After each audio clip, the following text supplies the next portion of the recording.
ఈ గుండె జబ్బులు పెద్ద వయసు వారికి మాత్రమే వస్తాయి, చిన్న వయసులో ఉన్న వాళ్ళకి జనరల్గా రావని అపోహ మన సమాజంలో చాలామందిలో ఉంటుంది.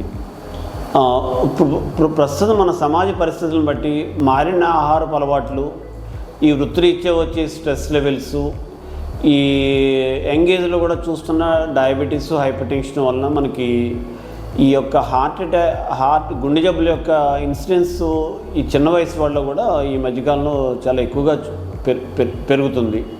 కాబట్టి మనం చిన్న వయసున్న సరే ఒక సపోజ్ 20 years తర్వాత ఏమన్నా హార్ట్ సంబంధించిన లక్షణాలు, ఛాతీ నొప్పి కానీ, అబ్నార్మల్గా ఆయాసం రావడం కానీ, ఇటువంటి లక్షణాలు ఏం చెప్పినా మనం పూర్తి స్థాయిలో పరీక్షలు నిర్వహించి మనం హార్ట్ యొక్క కండిషన్ లేదని ఒక నిర్ధారణకు రావాల్సి ఉంటుంది.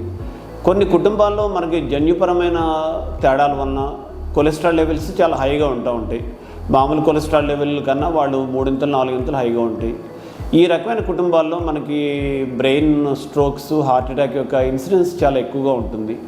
సో ఇటువంటి కుటుంబాల్లో మనం ప్రతి కుటుంబ సభ్యునికి ఏజ్ని ఒక ఏజ్ దాటిన తర్వాత పూర్తి స్థాయిలో మనం హార్ట్ చెకప్ చేసుకుని, ఒకవేళ హార్ట్ లక్షణాలు ఏమైనా బయటపడితే వాటి పూర్తి స్థాయిగా మనం ట్రీట్మెంట్ ఇప్పించుకోవడం మంచిది.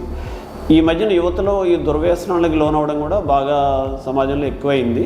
ఈ స్మోకింగ్ ఎఫెక్టు, హార్ట్ అటాక్, ఈ ఆల్కహాల్ ఎఫెక్టు, వీటి వల్ల కూడా కొంత ఈ గుండె జబ్బులు కొంచెం చిన్న ఏజ్లో కూడా మనం చూస్తున్నాం. హార్ట్ అటాక్స్ ప్లస్ ఏమో ఈ కార్డియోమైపతీస్, గుండె యొక్క కండరం వీక్ అవ్వడం, ఎక్సెస్ ఆల్కహాల్ వల్ల కూడా మనకి గుండె యొక్క కండరం వీక్ అవుతూ ఉంటుంది. ఒకసారి ఈ ఆల్కహాల్ ఎక్కువ తీసుకునే వాళ్ళు మనకి హార్ట్ బీటింగ్ ఇర్రెగ్యులారిటీస్ కూడా చూస్తూ ఉంటాం.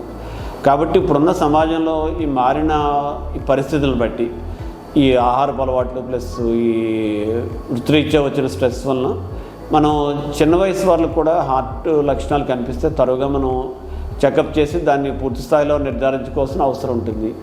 మన ఆహారపు అలవాట్లు కొంచెం జీవన విధానాన్ని మార్చుకుని, ఆహారపు అలవాట్లు మార్చుకుని ఈ దుర్వ్యసనాలకు దూరంగా ఉంటే యువతలో ఇప్పుడున్న ఈ హార్ట్ అటాక్, గుండె జబ్బుల యొక్క ఈ యొక్క ఇన్సిడెన్స్ని మనం కొంచెం తగ్గించుకోగలిగిన అవసరం ఉంటుంది.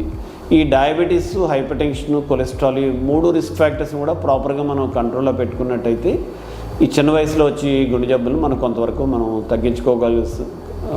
తగ్గించుకోగలిగిన అవకాశం ఉంటుంది. Thank you.